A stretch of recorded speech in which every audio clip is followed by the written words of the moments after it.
Welcome to the Tournament Poker Edge podcast, brought to you by TournamentPokerEdge.com, the only podcast dedicated exclusively to poker tournament strategy. Now here's your host, Clayton Fletcher.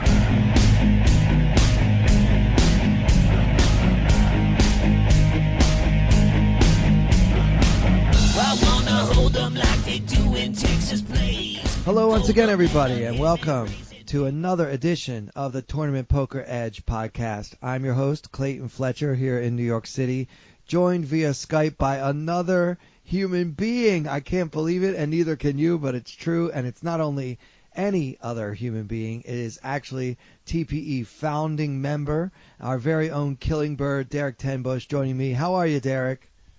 I'm doing great, Clayton. How are you? Oh, thanks so much for coming on. I started to feel like maybe I was going crazy, like sitting in a padded cell talking to myself for the last 4 weeks. So it's good to have another voice besides mine. Yeah, for sure. Yeah, so what's been going on? I'm excited to be on. Not too much, just kind of on the grind as always, and then of course getting ready to head to Vegas in I guess exactly 1 week from today. Wow, so yeah. I've sort of been like mentally preparing, but I've done very little of the actual preparation, like, packing and doing laundry and just little things like that. So at some point this week, I'm going to start getting everything boxed up and ready to go. Yeah, loose ends to tie up because you're hopefully going to be out there for a little while. What are your plans exactly? So I'm flying in on the 29th of May, but I bought a one-way ticket. Nice. So I'm not really exactly sure when I'm coming back. I suspect I'll be out there at least 2 weeks. How much longer than that, I'm not totally sure. It's kind of the first time where I don't even have a schedule. Like, I've always sold action in the past, but this year I'm not selling any action, or I'm not selling much, and when I do, it's going to literally be like day of. So I have no schedule other than the fact that I know I'm playing the big 50 when I get there. And then after that, it's just going to be like, wake up, look at the schedule, and go, well, do I want to go to the Rio? Do I want to go to the Wynn? What do I want to do? Yeah, for those who fantasize about being able to have a bunch of backers and selling a lot of action to things, like, you might not realize, like, in a way, you kind of feel obligated when you are backed to play those tournaments that those backers are hoping to get a piece of. So if you wake up one day and you might not feel like playing, but you might say, well, I owe it to my backers to give them the action. There's a certain freedom in not having to answer to anyone, but the price for that freedom is when you lose, you lost all your money. Right. Yeah, it's kind of a unique feeling because I've always sold at least a little something every year.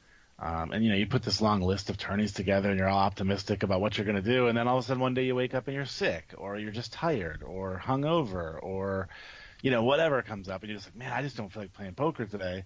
But like you said, you kind of feel obligated to, so you'll sort of push yourself to playing when it's not ideal for you to be doing so. So I'm excited about the idea of just like, if I want to sit by the pool all day, cool. If I want to go grind a tournament, that's cool too. So I'm gonna see how it goes, and hopefully we'll bink some things and we'll be out there a lot longer. Yeah, but it's cool that you get to play it by ear, as it were, because you don't really have a schedule that you need to adhere to. And you can just trust your gut on a given day. Hopefully you don't have anything scheduled for June 1st, because May 31st is the TPE meetup. Yeah, I'm stoked for the meetup, as always. And there's a chance I play whatever flight of the big 50 that is the next day. It's possible I play that day, but if I do, it'll be a late reg. Right. And hungover. And I probably won't be in the greatest of conditions. Yeah. But that's kind of a perfect example. It's like I would have certainly sold bullets for that, and then you end up getting hungover, and you gotta tell your backers, hey, sorry, I'm hungover, and that always makes them feel great. Or you just got to go play in bad conditions. So it's a perfect example of what I'm kind of what I'm hoping is going to be a little more comfortable situation for me this year. It's also the other thing that ends up happening is you wake up. Sometimes you wake up and your buddy is, I'm living with 3 other guys this year, and they might be like, oh man, we're going to play this really cool tournament that's happening at the Wynn or whatever. And you're like, oh shit, I sold action for Planet Hollywood today. See you guys, have fun. Yeah. And this way you could kind of be like, because and there's things that like develop too, like that you don't even know about really. Like I remember one year I played the Binions main event. And it was like nobody like it wasn't even on anybody's radar until like a day or two before, and it was all of a sudden I was like, oh, we got to go play this. It's gonna be a bunch of 60-year-old dudes, like it's the perfect tournament. Of course, I got there and it ended up being like every shark had heard about it by then, and it just ended up being a Sharky tournament instead. Word travels fast. Yeah. But, those are the kind of things that the flexibility is nice for, when something pops up where you're like, oh, I bet you that's going to be a good value. Let's go play that instead. Yeah. So you're heading out there in a week, and you said you have some prep to do, which, I mean, of course, you have to do your laundry and maybe, like, take care of bills and stuff like that, so you're not thinking about that sort of thing. But what else do you do to prepare for an as yet undetermined length of time in Las Vegas? Yeah, so it used to be a lot more difficult because I used to have to basically pack up a month and a half's worth of TPE stuff for the trip. Right. So, hats, T-shirts, stickers, and especially the year that we had a booth at the Rio, then it was really complicated because it was like, everything for the booth had to be shipped out there as well. This year, luckily, with it being probably a little bit of a shorter trip, and the fact that I had moved to Vegas, so everything that I had TPE wise, I actually left with Dylan, who's a friend of mine and a TPE pro actually. So I just left all the T-shirts, hoodies, all that stuff with him. So thankfully, I don't have to get that out there this year. That's kind of the nice part. But I still plan to do some like online stuff while I'm out there, streaming and also playing. And of course, I got to do TPE stuff. So I have to pack up my computer and monitors and keyboard and mouse and bring all that stuff because I pretty much can't do all that from a laptop. So getting all that stuff out there, and then the rest of it is basically not so much preparing to be in Vegas, but preparing to not be here. Right. So, like just basically making sure that anything that needs to be done in the next 2 to 3 weeks is done in advance. And of course, spending a little quality time with the family, and shoring up some stuff with the distillery, which I'm working on, and just so I can basically put that to bed, go to Vegas, and focus on being in Vegas. Absolutely. Well, I mean, I'm so excited. I can hardly wait. I've been saying for weeks on this podcast that I'm counting the days. There's nothing in the whole year that I look forward to more than, what we all affectionately call summer camp. And this year I'm basically going to be there for the whole thing. I have a little like 6 days in the middle where I have a couple of comedy gigs that I have to go do. Otherwise, TPE Nation, your boy is going to be out there grinding. I'll be tweeting.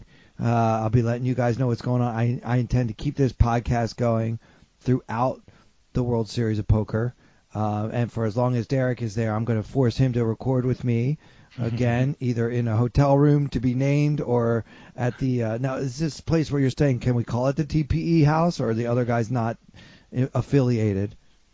Well, Mark Eliotto will be there with me. Okay, great. But then the other two guys are not TPE affiliated. But then you also sort of have this, like, what ends up happening is everybody just kind of hangs out there. So, you'll have Carlos will swing by, Ben will swing by. Like all the TPE guys just kind of come in and out and come and go. So I always kind of still refer to it as the TPE house, even though not everybody there is necessarily affiliated. Right, but no one there is actually opposed to TPE, so we're okay. No. Yeah. Yeah, well, we're safe. Yeah, so if you want to come over and we can record by the pool or something, it'll be that perfect. would be amazing. Yeah, that sounds cool. Sure, we'll have lots of hands to discuss. And speaking of hands, we're going to get into some hands. I know a lot of people have been following. I've been reviewing last year's main event basically from day one, and now we're at the final table. I'm down to 4 players. I've been picking kind of the hands that I found interesting and going through them. We'll get to that later, but I also wanted to talk about some of the prep that I've been doing. I'm in the best shape of my life right now. I know that's something that baseball players say every single spring when they show up for spring training, but I feel so good. Like I'm getting more exercise than usual. I'm eating really well. I'm just really trying to take care of myself, and I always do this. I push in May to try to make sure that I can just try to optimize myself physically, because I feel like how I feel physically is step one towards me playing well. And especially, if I make it to day 7 of the main event a month and a half from now, I'm going to need to have my strength, and I'm going to be able to focus. So I've been taking care of myself, eating well, all that kind of stuff. I've been doing some of this mindset stuff, like visualizing, having success, and all this kind of hocus pocus.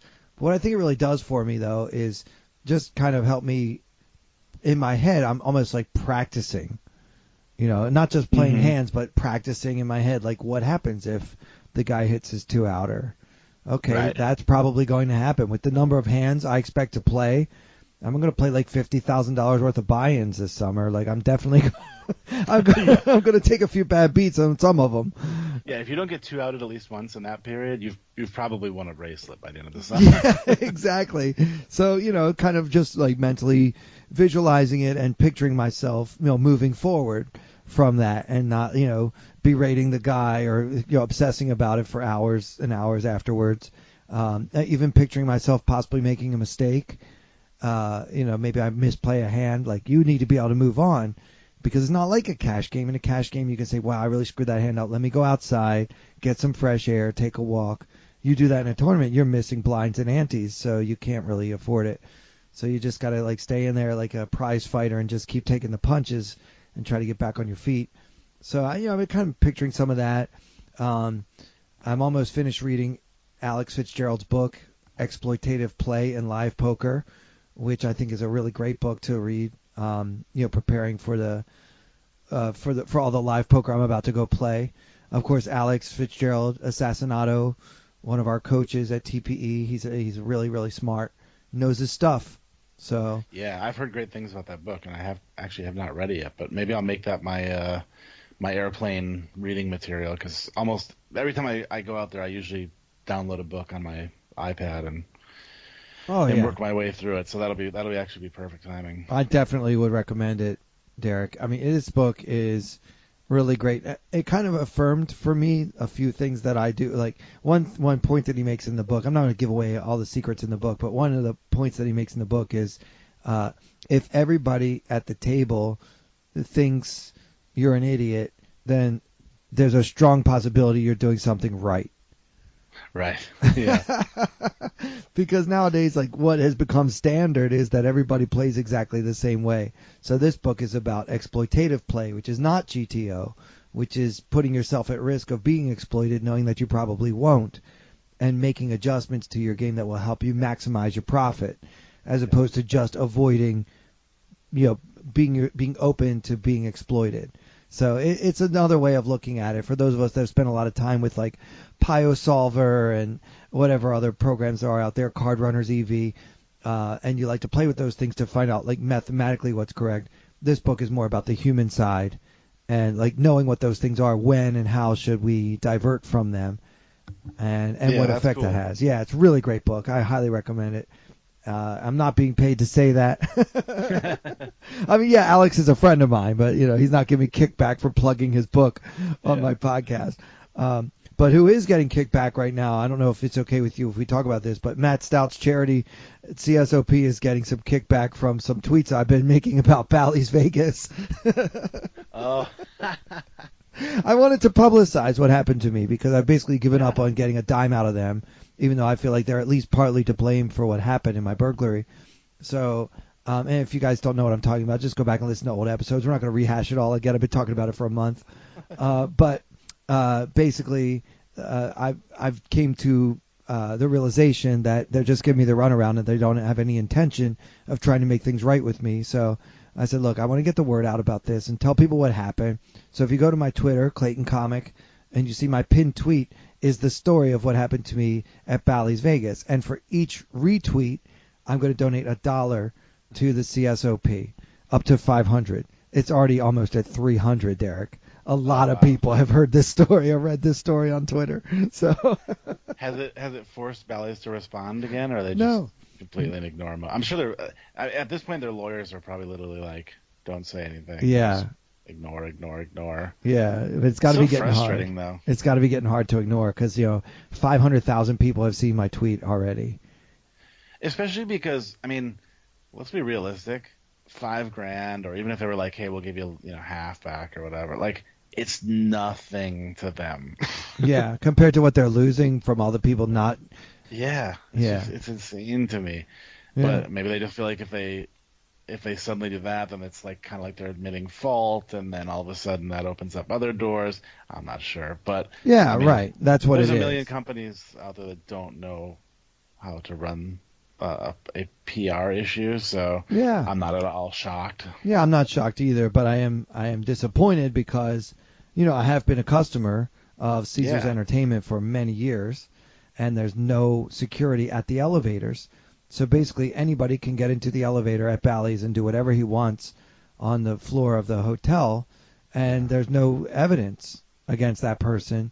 So they have lots and lots of cameras down on the casino floor when they're watching their money, but when it comes to my money, they don't care. So yeah, it's crazy. That's a pretty clear message they're sending to everybody, and I'm making sure that message is getting out to the public. So I like it. Yeah, so there you go. I figure that's one way I can maybe hit them where it counts, while at the same time I'm pledging. I love what Matt Stout has done. He's done a lot to help children with cancer, and I can't think of a better cause. Yeah. Dying kids, dude. Great. It's dying kids, so come on. Yep. Yeah, so it's a win-win as far as I'm concerned. Except if you're Bally's, hopefully it's a win-win-lose. Right, exactly. Yeah, so everybody get in there and get your retweet on. Yeah, exactly. Please do. Screw you, Bally's. So you said Carlos is going to be showing his face. I think I just asked him the other day, and I believe he answered me, and I don't remember what the answer was. To me, TPE is you, it's Mark, it's Carlos. Like that's what I want to see. Now I'm still trying to arrange my schedule. I didn't think I would be able to get out there until June 1st, so there's a strong chance that I'm going to miss the meetup, which would suck. But it's just the nature of things here. I have to do my job too. So yeah, for sure. But we can just we'll just do like TPE Party Part 2 like a couple days after you get out there. Absolutely. Now that I know you're going to stay for 2 weeks or so at least, I'm glad to see that you freed up a little more time, and hopefully things will go well for you and you can end up staying the whole time like I will, and all that. But yeah, I mean, I know these parties are epic, and it would just be so great to meet some of the people that I've been interacting with so much on Twitter. I really love the way that we can have direct conversations with the listeners on Twitter. I think that really improves the experience of being a podcaster, at least for me. Yeah, it's super cool. And all the feedback has been so positive too, which is great. I actually had somebody come into my Twitch chat the other night and was talking about the podcast, and he said, "I can't believe I even like the episodes where it's just Clayton." He was like, I remember when the first time he said it's just going to be me solo today. He was thinking that it was like, that's not going to be that great. Sucks. But he ended up loving it. So it means a lot. Yeah, I'm not confident about doing those solo episodes. I mean, Derek and I were talking before we started recording. Like, I'm used to having an audience, some kind of audience in the comedy club. So if I say something, I get a reaction right away, and then you can kind of have a conversation with the people that are listening. Even though, of course, in the comedy club, they're only supposed to say ha ha ha. When you're sitting there talking into a microphone by yourself for an hour, and I have literally no way of knowing how it's being received at all. Like, I'm talking about a poker hand, and the guy on the other end could just be like, this guy's an idiot. At least if it's you can tell me I'm an idiot, because we're on here together. So, hey, speaking of poker and comedy, I actually meant to ask you this at some point off the air, but I might as well just ask now. I assume that since you're probably not going to be out there for the meetup, that you're also not going to be there for the Gavin Smith that's comedy heartbreaking. show? Yeah. I mean, of course they asked me to do it, and I love Joe Stapleton. He's like one of my best friends in the world, and he really tried very hard to guilt trip me into doing it. I actually knew Gavin and all that, but I cannot make it work with my schedule. I mean, I have obligations here that need to be satisfied, so unfortunately I won't be there, but Stapes will be there. Ben Ludlow, who, if you guys saw us with Norm Macdonald in the Bahamas, Ben Ludlow was also on that show. He's a very funny guy. He's actually going to be performing with me here in New York on Friday, this coming Friday, the 24th. Oh, cool. Yeah, so which may or may not be the day this episode is released. So, yeah, there are comics that I know that are going to be there, but nope, you won't see me that night, unfortunately. Damn.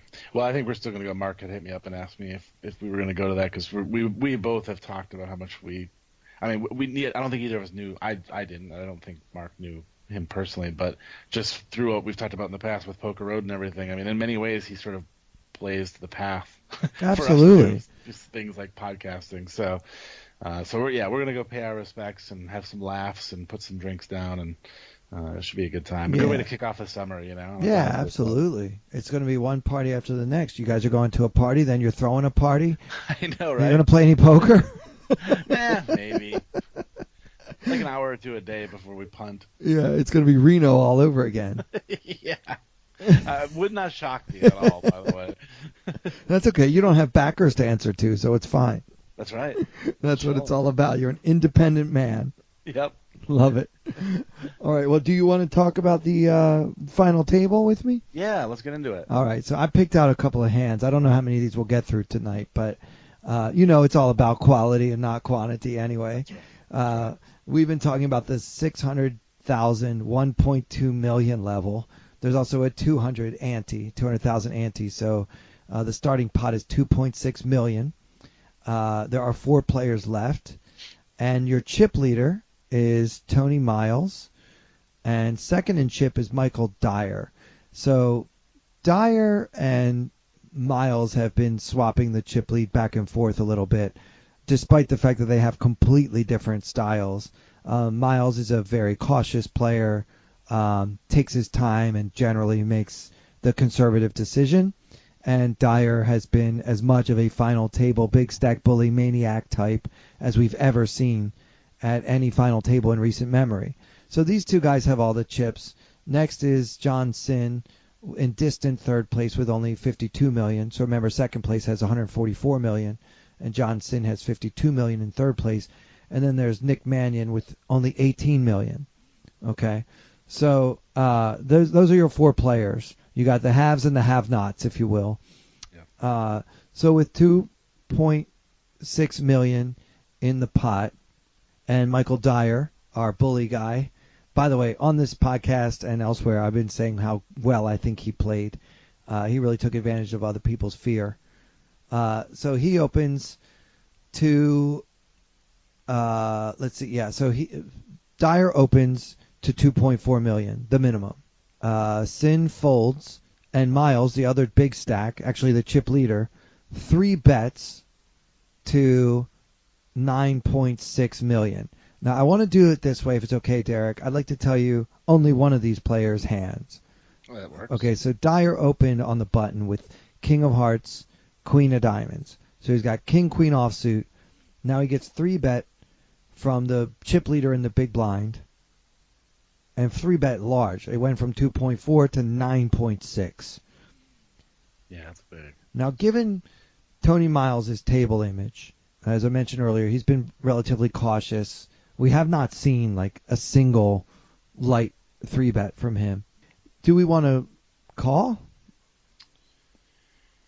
I mean, I think with Miles being this tight, so far anyway, and the size of that raise,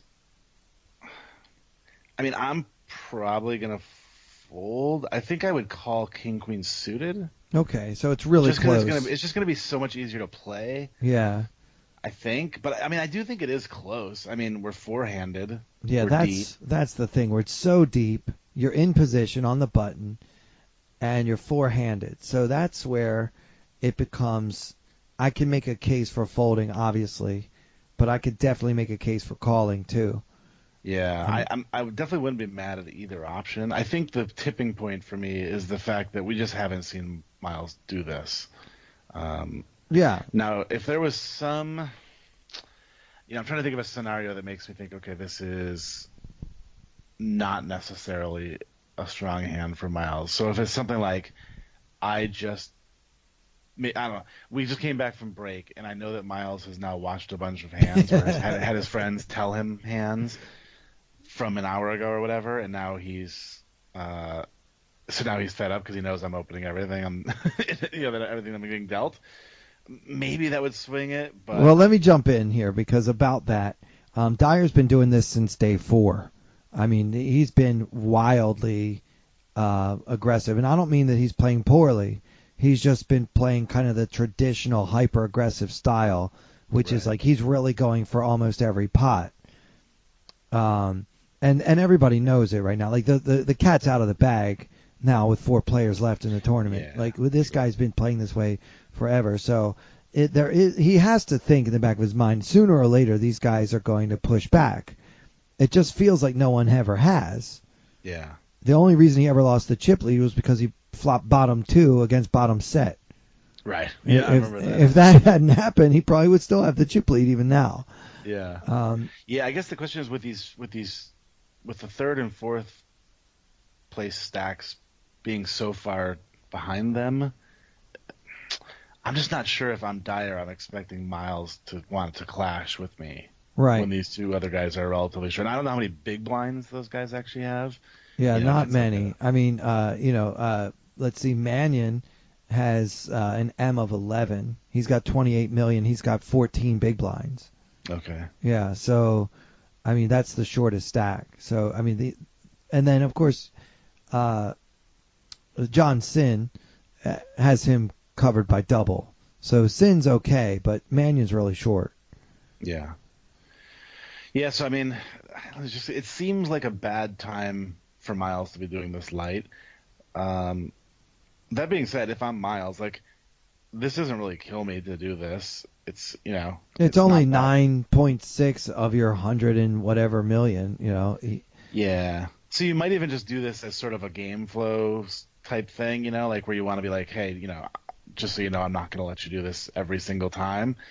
Even if it means you have to fold now, like if we get 4-bet and we just have to fold, at least we're kind of like laying the law down a little bit, saying, hey, I'm capable of doing this. In fact, I did it with a hand that I had to fold to your 4-bet, so stop racing my big blind, damn it. Right. Now in Dyer's, so, maybe for some table image stuff, it might just be worth it to invest the chips, but yeah.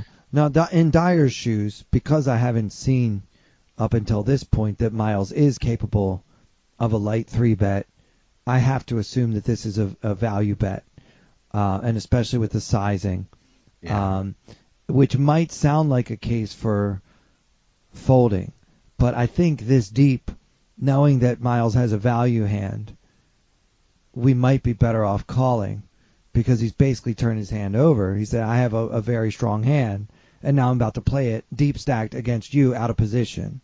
Right. So you might want to just call and see what kind of flop you get. I mean, I don't know. I could definitely, as I've thought about this part of this hand for, many hours since I first watched it yesterday, I feel like I can make a case either way. So it's very 50-50 to me. I think in Dyer's shoes, I would most likely call because of the deep stacks and because I can probably outplay Tony Miles. He hasn't been very creative, and he hasn't really put me in any tough spots at all. Yeah. So far. And the fact that we can put that ICM pressure on him too, I think makes it a little easier to call. Yeah, I mean, we can't like actually. You're saying, like he doesn't want to clash with us, right? So, we can play our hand in position. Yeah, I feel like Miles is likely to check if he doesn't like the flop, and bet if he does. Mm-hmm. And if he checks, I can bet and take it down. Like, I really feel like it's it seems likely that my post-flop skill edge will come into play, even if I know that Miles has a range advantage. Right. Because we're so deep. I mean, don't try this when you have like 20 bigs, but, we're playing stacks here. We got big stacks. These guys have 100 big blinds, 150 big blinds, so. All right. Let's see. So, obviously, we're not going to talk about this hand on the podcast unless Dyer calls. So he does call. Oh, by the way, we didn't really discuss 4-betting. I think 4-betting with this hand would have been a big mistake, especially given how tight Miles has been and how rare 3-bets from him have been. I think, 4-betting should not be considered here, but it should at least be mentioned as one of the other options. All right. I agree with you. Yeah. So Dyer calls, and the flop comes ace of spades, queen of clubs, 7 of diamonds. So ace, queen, 7, rainbow. And so we are playing this hand in Dyer's shoes, so we have middle pair. Also backdoor straight draw, I suppose. Yeah, we have 3 to a straight. There's now 20 million in the pot, and the effective stack is my stack, 138 million. So our SPR is about 7. So we have no intention of getting all in at any point. It's just Right. way too many chips. Yeah. Miles C bets into 21 million, 9.5 million. So how do we play middle pair in this situation? I mean, I think I don't see how we can fold now. I mean, if we're going to call with this hand and get this flop, we kind of have to. I mean, the ace is concerning, but what's the old saying? It's hard to make a pair. We made one, and it's a pretty good one, and we have a pretty, our kickers are good. I'm going to call here, like, I would say literally 100% of the time. Yeah, I think you have to call. I agree. Like, if you call pre-flop and you hit a piece, you can't just fold getting 3-1, better than 3-1 on a call. You're almost priced in, even if you know that Miles has ace jack or whatever, right?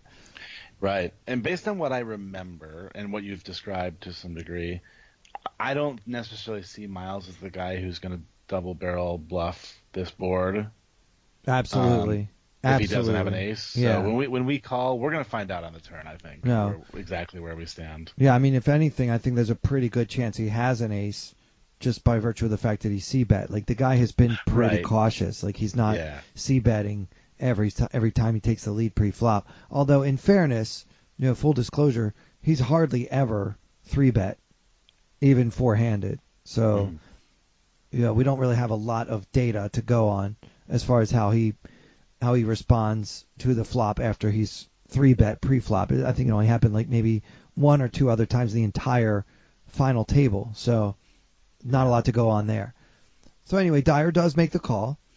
And so now with 40 million in the pot, the turn comes the ace of hearts. Okay, so now our board is ace, queen, 7, ace. Badoogie, so don't worry about suits. We still have second pair, and now the board is double paired. And Miles checks to us. So this is now interesting because if this was any other card than an ace, pretty much, and Miles checked, I would bet a high percentage of the time for value. But what's interesting about this card is I think Miles can have an ace and check here in an attempt to show weakness because he's trying to get value from some hand that, he's some range of hands that he's putting Dyer on. And I don't think he ever thinks he's going to get 3 streets by betting. So I just think he's going to check this a lot in that situation, but he's also going to check, with the intent of calling with a lot of hands, assuming that he doesn't have an ace. So if he has like jacks here, I think he's going to check call. Really? That's interesting. I think only because it's Dyer. Yeah. But maybe not.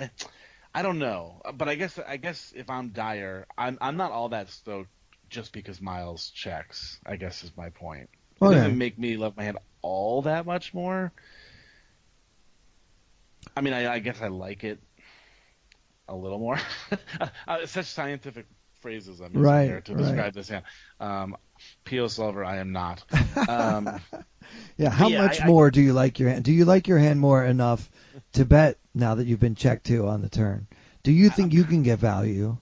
I'm kind of, originally when I was thinking he might call with something like jacks, but I'm trying to second guess that. So I'm almost thinking maybe it's best to check here for a bunch of reasons. A, Miles can have an ace and do this. So we kind of pot control and everything a little bit. But also if we do bet, then we do just fold out all the hands we beat. Whereas if we check back and then Miles bets the river, then we can kind of reconsider if we want to call or not, or we can just bet the river for value if he checks again. I think that makes sense. Well, let me ask you this, Derek. If you were Miles first to act and the ace paired on the turn and you had 3 aces, would you check? I think to this opponent I would. Okay. All right. Although it does make me it makes me want to think about what Dyer thinks of Miles' range. I guess. I'm trying to think about what Dyer thinks of Miles' play here. Like, is he thinking he has an ace? I don't know. I mean, like we did say that he seems like the kind to shut it down. So I feel like I'm kind of contradicting myself a little bit when I say he would check an ace here. Or I guess I'm saying I would check an ace here. I don't know that Miles would. Yeah. Yeah. I mean, Miles is a pretty straight ahead ABC kind of player for the most part. Yeah. Usually when he has it, he bets, and when he doesn't, he checks. Like, he really has not been tricky.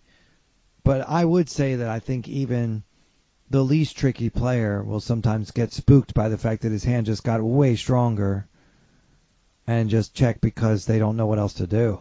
Right. Like, he'll feel so stupid if he bets and lets Dyer off the hook. Right? Now that Miles, if he has an ace, should feel pretty certain that his hand is good. Mm-hmm. Unless he has a rotten kicker, but even then, like, how many aces are in this deck? You know what I mean? Right. So yeah, and I think because he has to know that he's perceived as being a bit tighter, when he barrels that card, like, he's just gonna fold out worse hands, like, every time.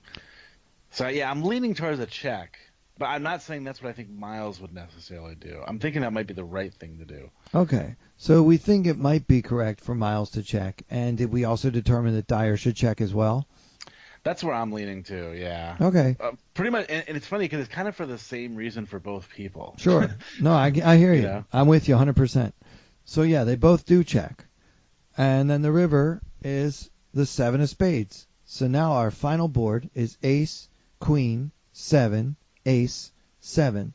So there's 2 aces, 2 sevens, and 1 queen out there. And now Miles fires 27 million into the 40 million pot.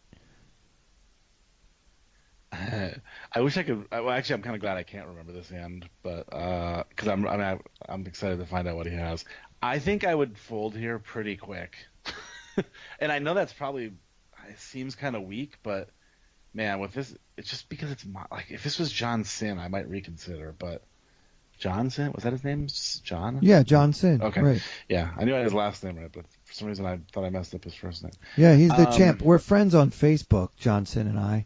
Oh, nice. I've actually spoken to him a couple times, but the last time I chatted with him on Facebook Messenger, I asked him to come on the podcast and be a guest, and I haven't heard back from him. So I think we're not friends anymore. I'm not sure. So if anybody out there is friends with John Sin, tell him it's fun to come on my podcast and talk to me and Derek about how we can be champion next year.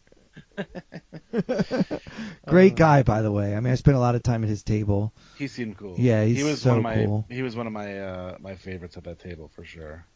Yeah, really cool guy. So yeah, I feel like he's played this exactly like he has an ace. Like that's what I would be thinking. Yeah. So in Dyer's shoes, you think folding pretty quickly is right. I think so. Yeah, I agree with you, Derek. And this is my rationale. Like, I play a style similar to Michael Dyer pretty often. And for hours and hours and hours, nobody stops me. If this is Miles bluffing, now that the aces and the sevens have both paired, right, and this is the moment that he's decided to finally stand up to me after he's let me bully him for 3 days straight, he deserves to bluff me once. He can have the pot, Yeah, let him have this one. I'm not going to make him show me the ace. I'm going to believe him. He's earned that with all of the straightforward, tight play that he's done for the last 3 days. Yeah. So I would fold. Dyer called, and Miles turned over ace-9 of diamonds. So sure enough, he had an ace. He checked it on the turn, and then he value bet it heavy on the river and got paid. And to me, this was the first serious misstep by Michael Dyer at the final table. He did lose another big pot earlier, but I think it was very defensible what happened to him. That hand was also against Tony Miles, by the way, where Miles had flopped bottom set when Dyer had bottom 2 pair.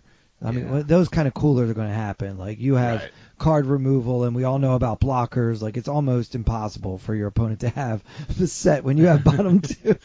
Yeah. You know, if it happens, he wins a lot of chips. That's life. But in this spot, I think Dyer could have easily saved himself $27 million by just saying, you know what, Miles, if you're bluffing me this one time, you got to just tip my cap. You got it, okay? Yeah, good bluff. Yeah, it's everybody always talks about poker hands as sort of like telling a story, and I feel like this hand tells a story that is exactly what you think it is. You know what I mean? Like he's telling you a story, and it's 100% true 100% of the time. Yeah, and he hasn't shown himself to be the type to make up stories. That's the key. Is like you said, if it were Sin or somebody else that's a little bit more creative, you can maybe keep him honest a little bit, look him up, whatever. But in this spot, I just think that Dyer understands the math of poker very well, and he also seems to have a good handle on how to have developed a good table image and exploiting his table image, and really just a solid aggressive strategy for playing at a table where most players are thinking about pay jumps. I mean, he's been abusing the ICM bubbles left and right. But in this spot, that didn't really come into play because we're just way too deep. No one's even concerned about ICM as far as this hand is concerned. You're playing against the other chip leader. Yeah. I will say, too, I like the sizing on the river, too, because it's one of those spots where Dyer basically just has a queen or he's folding. Right. So, if you're targeting exactly that to get a call from, then you might as well just go a little bit on the bigger side. Yeah, absolutely. I love the sizing. I mean, I think this hand, Miles played very well. I like the aggressive 3-bet pre-flop with the ace-9 of diamonds. And, by the way, I like this non-standard big raise pre-flop. You've got a ace-9 of diamonds against a guy that literally opens 100% of the buttons. Yeah. And, you have any type of ace, you might as well bet it, and bet it big because he's also shown that he likes to get sticky and try to call you down all the time. So if he wants to call me, he's going to have to pay a lot. Right. And I like the way Miles played this hand from beginning to end. It's hard to screw up when you have 3 aces. Yeah. And then make the boat on the river. Right. But, yeah, right, exactly. But, I like the sizing and I like the way the hand was played. By Tony Miles. I think it was a big mistake. Dyer could have saved an extra $27 million in chips, which is, a lot of chips, no matter how you look at it. And after that pot, Miles had almost $200 million, and Dyer was down to $100 million. So that was really the first real damage done to Michael Dyer. Yeah, and it's interesting too because this is one of those spots, and I've seen people do this at poker tables before, where you're this big chip stack and you're destroying the table, and then you take these unnecessary lines or unnecessary spots to basically give control of the table away when you could have just folded. Yeah, you wanted to fold pre-flop. You actually wanted to throw away your king queen right then. Yeah, I mean, if they're allowing you to run them over and steal like 3/4 of the pots at the table pre-flop, then just keep stealing the blinds all day. Yeah. And then when you meet resistance, know that they have a hand and go move on to the next one. Yeah, I like it. I like it. So and like I said, I mean, you essentially like, if you think of your chips as bullets, like you basically just get like handed over half your arsenal and to the enemy and said, here, you have these bullets, and I'll just be over here digging a trench, Yeah, and I don't remember reading that in Art of War, but I don't think it's correct. No. I don't think that's what you're supposed to do. No. So, I mean, obviously no one's perfect, and everyone makes mistakes at the table. Michael Dyer is a fantastic poker player. He absolutely blew my mind with some of the plays that he made. And even some of the folds that he made, given he had such a loose image and it looked like he was a wild guy, but there were times when he just got out when he should, and sometimes I was really impressed. By the way, this hand was specifically highlighted by a listener named Danny M, so I wanted to give him a shout-out. Thanks for writing in on Twitter, Danny M, at EuroLA09. So, we gave you the hand that you wanted. Derek, you got time for another hand or two? Sure. Fantastic. So same blind level, 600K, 1.2 million with 200 ante, still four-handed. And this will be a quick one. It's just a pre-flop decision. Nick Mannion who, if Tony Miles has been straight ahead, Nick Mannion has basically been like page 1 of any poker book. Hands from Group A, hands from Group B, like really, like very, very predictable, straightforward, uncreative player. And I don't really mean that as harshly as it sounds. Many times, the correct strategy to play is the one that's in the book. And Mannion has been a short stack at this table forever, and this hand is no exception. He's gotten it up to 25 million, which is good for 4th place, and the next highest is 78 million. So he's not even close to 3rd place. He's 4th place, last place right now, and it's not even close. He has 25 million chips, so it's about 20 big blinds, M of 10, however you want to look at it. He's under the gun with ace queen. So how do we play this?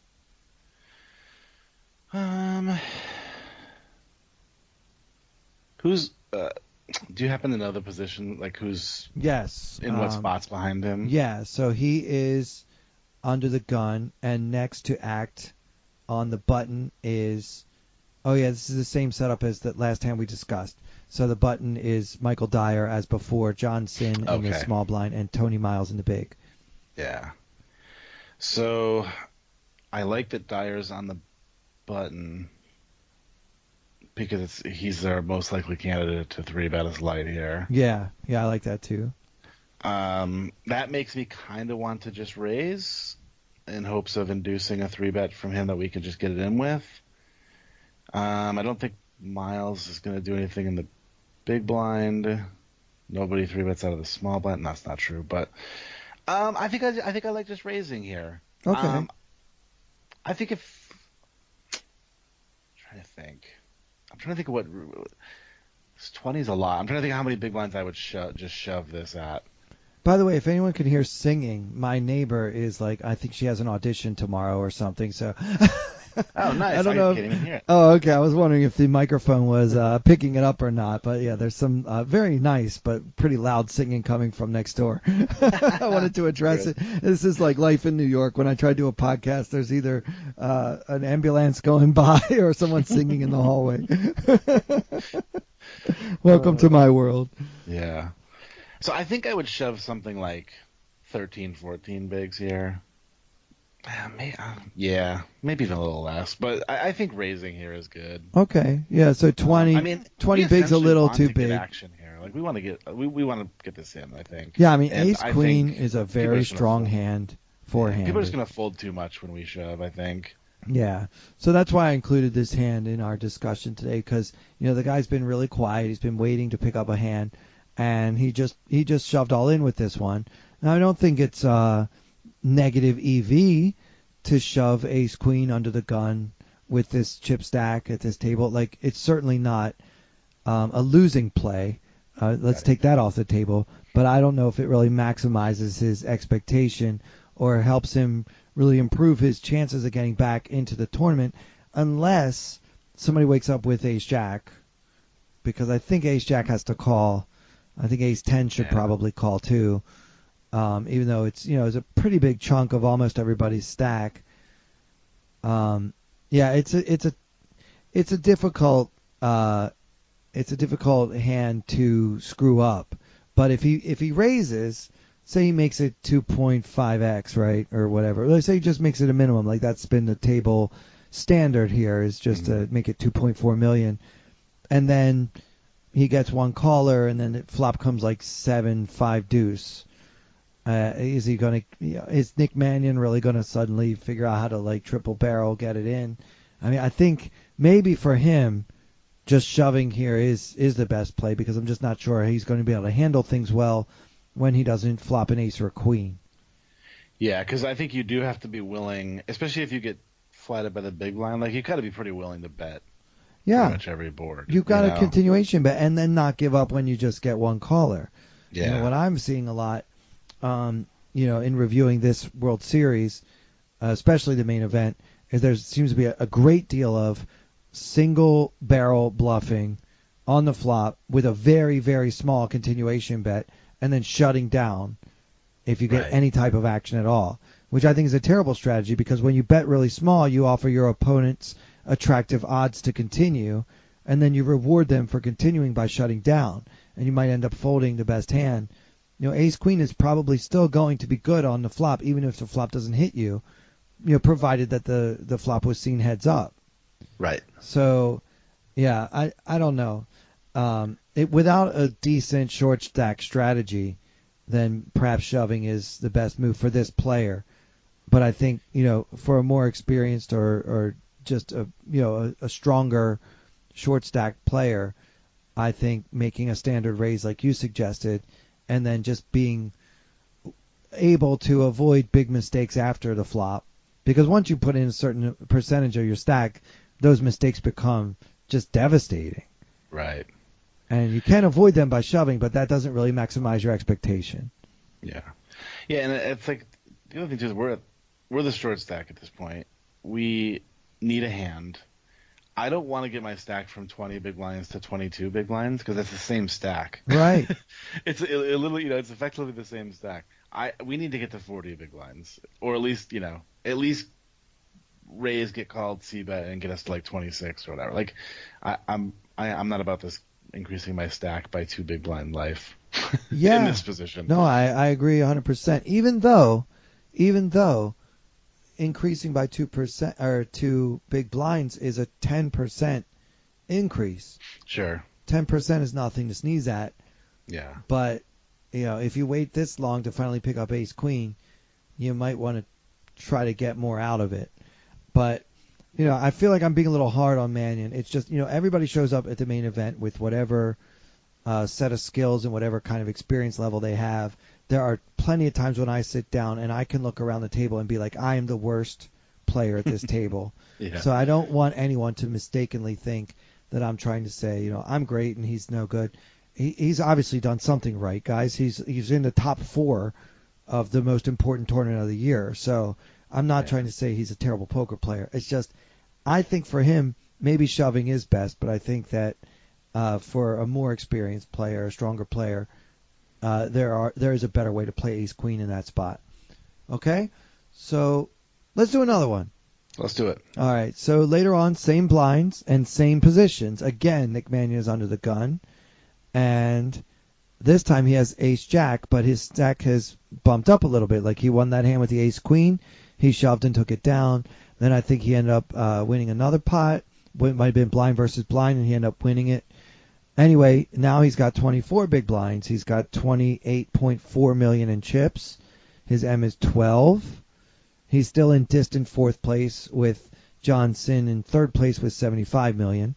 So we have 28.4, and the next smallest stack is almost 3 times that.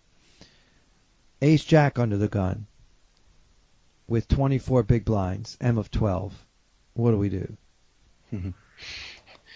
See, now this one I almost don't mind shoving with 20 big blinds, but now I'm trying to figure out what to do with 24. It feels to me like the classic, if we shove this, we're literally only being called by better hands. Yeah, can you get called by worse? Does ace-10 call? Yes, now I think we're getting into that range where I don't even think ace-10 calls. Not with 24 big blinds. It's just too big of a chunk. So you're hoping for a coin flip, which is also fine because you could use a coin flip when you have 1/3 of the next biggest stack. I mean, if there was ever a time to try to get into a coin flip, this might be it. Sure. Yeah, I think I would just open like min. Yeah. And probably just give up if somebody 3-bets this, because I don't really see anybody doing that against the short stack opening under the gun. Absolutely. So I think we can like pretty comfortably fold when we get 3-bet. Only if Dyer 3-bets me, I'm going to be a little bit tilted about having to fold because he might be the one guy who's capable and creative enough to do it, knowing that that's exactly what we might be doing. Well, then maybe we 4-bet shove over Dyer, but fold to everybody else. Yeah, I think I might still fold to him, maybe, but if I'm gonna 4-bet shove on somebody, it's gonna be him, obviously. I mean, if you can go back and review some of the hands that he's chosen to put into his 3-betting range, Yeah. At this table, you'll love Ace Jack as a shove. Yeah. Because I do think Dyer might 3-bet Ace 10 here. Oh, surely. Yeah, I think he's the one guy. He would 3-bet a lot of hands. But what could happen, and I'm not sure what Dyer would think if he saw a min raise under the gun from Mannion, who just shoved a few orbits ago with the Ace Queen that we never saw because he did not have to turn it over. But if you shove once or twice and then all of a sudden you min bet, that can actually be scary, right? Right. That could freeze Dyer and make him say, and normally I like to 3-bet with a wide range, but here's this guy that keeps shoving and all of a sudden he wants action. Yeah. This could look like a huge hand, and he does block pocket aces, so he might as well represent them. Yeah, that's a really good point. Yeah. I mean, I've done that myself a few times, like if I've taken it down with really big bets pre-flop, and then I'll just, pick a random hand to just min raise on my button, and then they'll say, oh, this is the guy that shoves every time it's on his button. I'm talking about when I'm short stacked, right? Right. And then they'll say, oh, I think it scares them when you do something different after they've already sort of picked up a pattern on what you're doing. So that could actually work in his favor. But yeah, I agree with you. This stack is too big to shove, even for Nick Mannion. But he does shove, and he takes it down. So well played. Yeah, I mean, it worked out for him, but I just don't know. Like, here's a spot where he could have gotten back into the tournament. Like, what if he had made a standard raise with Ace Queen, gotten a caller, and then bet the flop and got called, and then turned a pair on the turn and bet, and then the other guy finally folds. Now he's starting to build a stack. Yeah. And then he's got 30 big blinds instead of 24 by the time he picks up Ace Jack, and he can actually play it more normally. Yep. So there's a real skill around these what Daniel Harrington called inflection points, like this type of range, like where you've got 20 to 30 big blinds. It's a very difficult stack to play because every single chip you put in the pot matters so much. Yeah, so, I absolutely think it's the most difficult stack size to play. It's why like when you lose a big pot or something and you're left with 10 or 11 or 12 big blinds, you always kind of joke, well, at least I know I only got one play. Yeah, at least I don't have 20 and I'm going to have tough decisions. Right? Yeah, it's like this is easy. And then you get to like 35 plus range and you're like, oh, I can raise fold my entire range. I can maybe even 3-bet once, kind of light. Like you have all kinds of options. But yeah, you get to that 20 point, it's like, man, you start to think about, oh shit, okay, if I raise this hand, well, that's investing like 2.5 bigs, and then I got to c-bet like another 2. All of a sudden I'm down to 16 bigs. I fold. Yeah, exactly. Yeah, when you get these hands, like it's why when you do get them and you are at this stack, you gotta make sure you do it right. And I'm not saying what I do is always going to be right, or even what I'm saying he should have done in these spots is always right. But it just shows how crucial it is. Absolutely. And there are so many ways to approach the game and different things to think about. And, one thing that we can sit here in our pajamas or whatever and talk about, but these guys are playing for millions and millions of dollars. Yeah. And so, I don't blame them sometimes for taking the lower EV, but just more decisive, I'm not going to screw this up kind of route. And certainly shoving 24 bigs with Ace Jack at a 4-handed table under the gun is not a negative play. It's not. Right. Yeah, and kind of like you said too earlier, like especially if you think there's a chance you're going to mess it up post flop. Right, but how many of us actually are honestly going to be able to say, yeah, I'm probably going to screw that up? So no, we all think we're better than we are, right? No. Yeah. All right, so let's do one more, Derek, because it's really interesting and it has to be done with the others. Sounds good. All right. So this will be the last hand for this episode. So let's make it count, okay? Much later, almost at the end of the level, but we still at the same level. And actually, oddly enough, the same positions again. So it's Dyer's button again. But this time Dyer is second in chips with 87 million. And Tony Miles has 210 million in the big blind. Nick Mannion folds. John Sin at this point had 75 million. So the stacks again are Tony Miles with 209 and Michael Dyer with 87. John Sin has 74 million and Nick Mannion, as before, is in that 25-ish big blind range. Okay, so that's where we're at. And Mannion folds anyway, so don't worry about him. Michael Dyer has ace jack offsuit on the button and opens to 2.4 million. John Sin folds the small blind, and Tony Miles 3-bets to 9.2 million. Very similar to the first hand we discussed tonight. Action on Michael Dyer with ace jack on the button. Well, if we're calling king queen in this spot, I would say we're calling ace jack. Or did we call king queen and learn our lesson? Good. Very good point.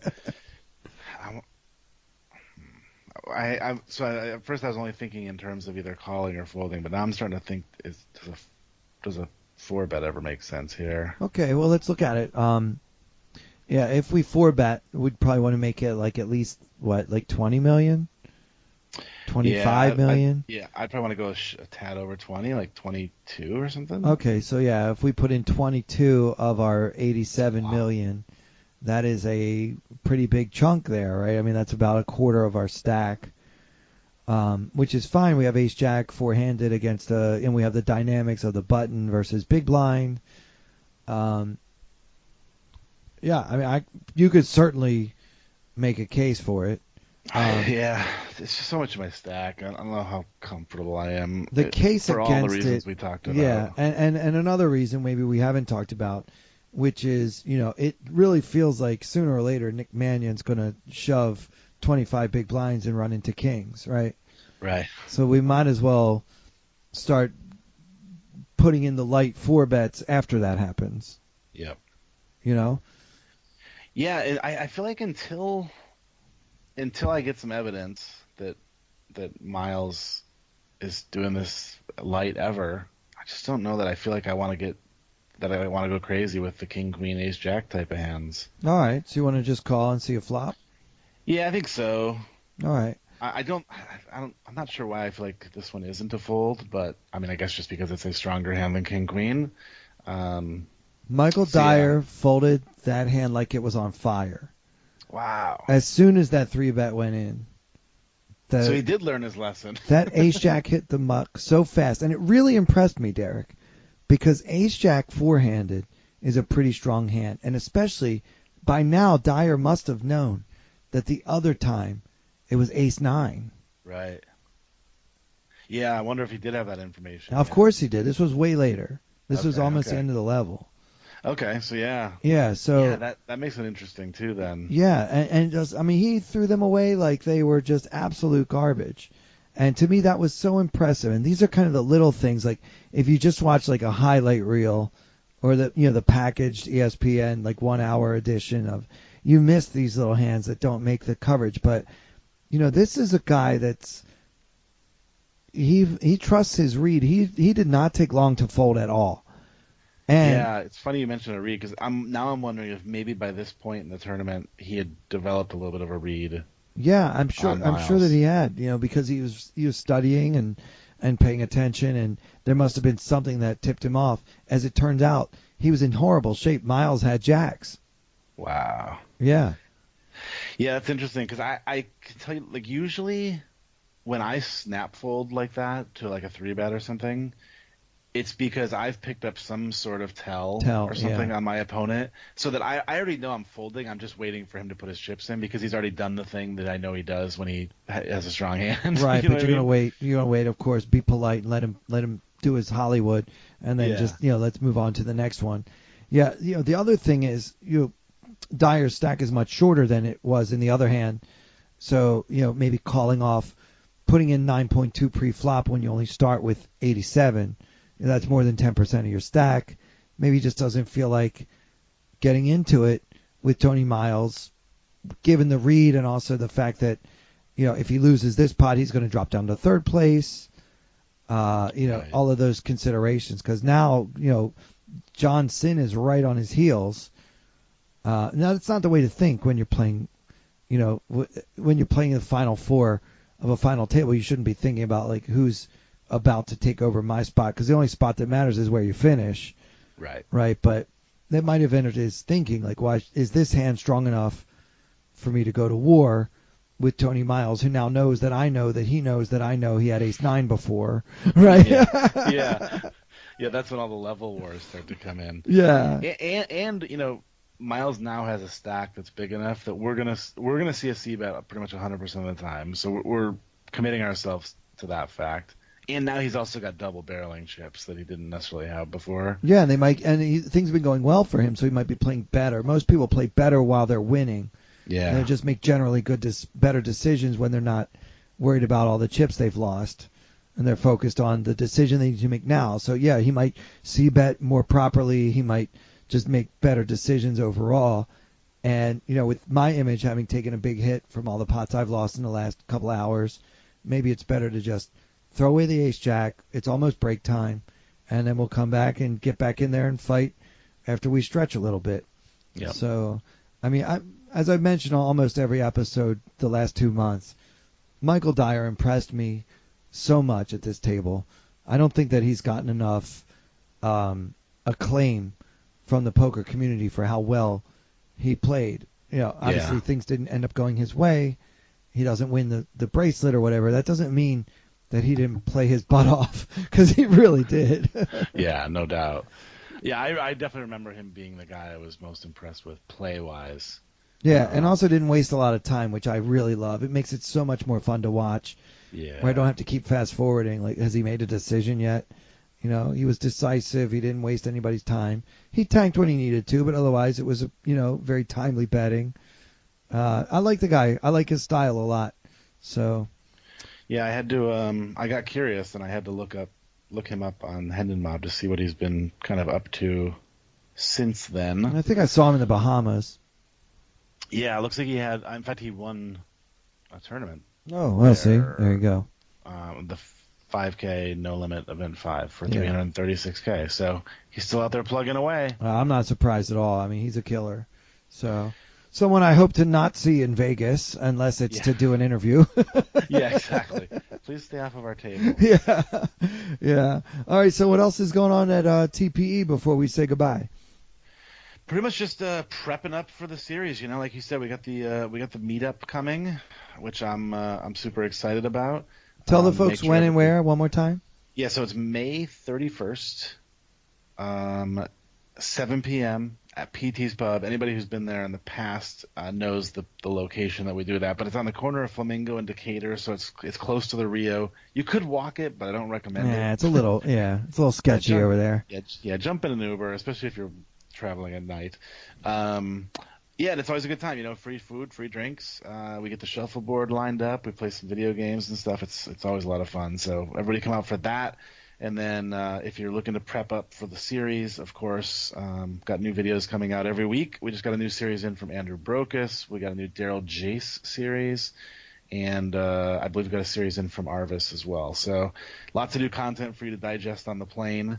And I have a code just for you, podcast listener. Well, not just for you, but also for you. If you use the discount code WSOP, you can get $20 off your first month. So there's really no reason not to sign up if you need to get sharp for the series. So the promo code again is WSOP and gets you $20 off your first month membership at Tournament Poker Edge.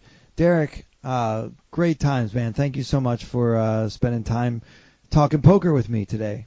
I enjoyed it, and I can't wait to see you in exactly a week. Yeah, I really hope to make the meetup, but if not, we'll just have to have another party. It sounds like you got some parties lined up, so I'll be there sooner or later.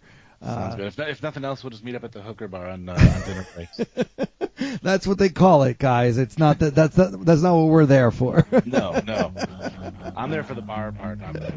That's right. Absolutely. Well, for Derek Tenbusch and for everyone here at Tournament Poker Edge, I'm Clayton Fletcher. Thank you guys for listening.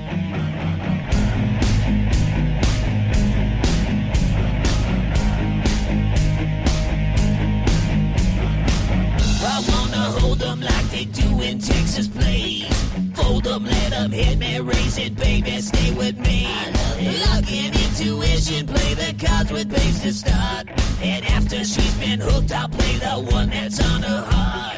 Oh, whoa, whoa, whoa, whoa, whoa. I'll get her heart, show her what I got.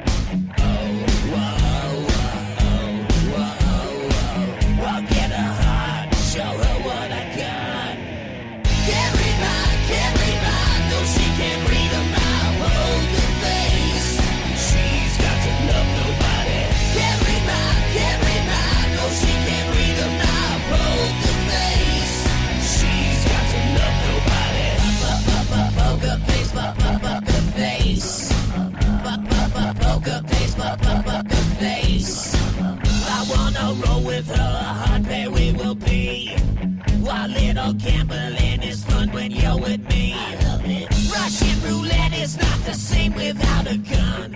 And baby, when it's love, it's not rough, it isn't fun. Oh, whoa, whoa, whoa, whoa. I'll get her heart, show her what I got.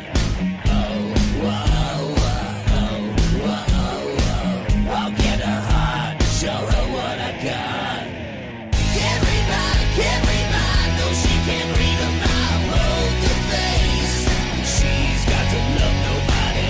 Can't read mine, no, she can't read my poker face. She's got to love nobody. Poker face, poker face. Poker face, poker face.